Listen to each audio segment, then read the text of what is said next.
Dynamic Thought, or the Law of Vibrant Energy. By William Walker Atkinson. A Foreword. This is a queer book.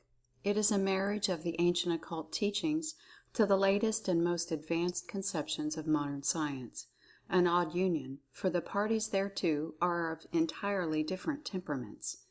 The marriage might be expected to result disastrously, were it not for the fact that a connecting link has been found that gives them a bond of common interest. No two people may truly love each other unless they also love something in common.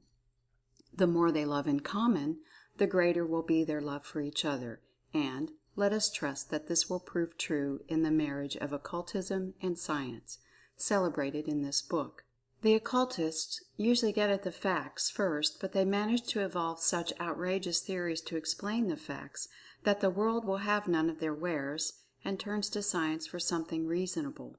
Science, proceeding along different lines, at first denies these facts of the Occultists, not finding them accounted for by any of her existing theories, but later on, when the facts have been finally thrust under her eyes, after repeated attempts and failures, she says, "Oh yes, of course," and proceeds to evolve a new theory, welding it with other scientific hypotheses, and after attaching a new label thereto, she proudly exhibits the thing as the latest discovery of modern science, and smiles indulgently or indignantly when the theory of the old occultists is mentioned, saying, "Quite a different thing, we assure you," and yet, in all justice be it said, Science usually proceeds to find much better proofs to fit the facts of Occultism than did the Occultists themselves. The Occultist sees things, but is a poor hand at proofs, while the Scientist is great on proofs, but so often and so long fails to see many things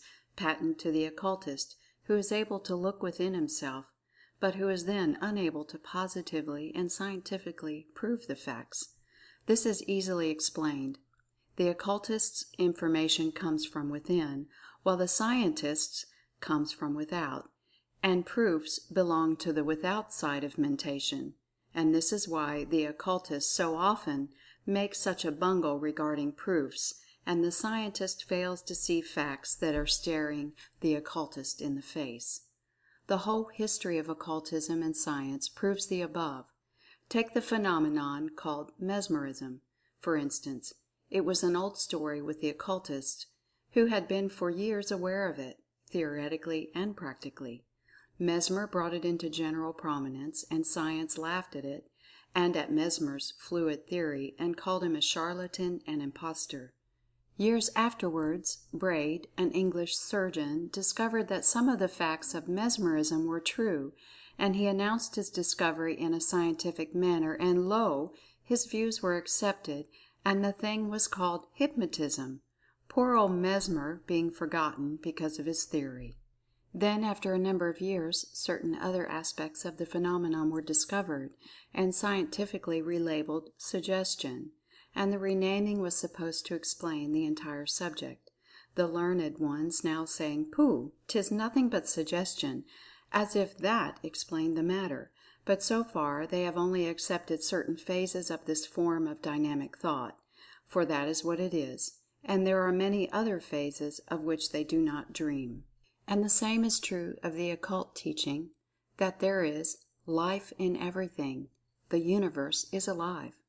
For years this idea was hooted at, and we had learned scientific discourses upon Dead Matter, Inert Substance, etc. But only within the past decade, yes, within the last 5 years, has Science discovered that there was Life in Everything, and that even in the atom of mineral and chemical substance there was to be found evidence of Mind. And Science is beginning to plume itself on its recent discovery, and to account for it by a new theory, which is quite a different thing, we assure you, from the old Occult theory. And the same will prove true in the case of the Occult teaching of an Universal Mind or Cosmic Mind. Science and Philosophy have long laughed at this, but even now their foremost investigators have come to the borders of a new country, and are gasping in amazement at what they see beyond its borders. They are now talking about life and mind in the ether, and before long they will discard their paradoxical, absurd, hypothetical ether and say, "We are bathed in an ocean of mind." Only they will insist that this ocean of mind is somehow a secretion of matter, something oozing out from the pores of matter, perhaps. But science is doing valuable work in the direction of investigation and experiment, and in this way is proving the principal occult teachings in a way impossible to the occultists themselves.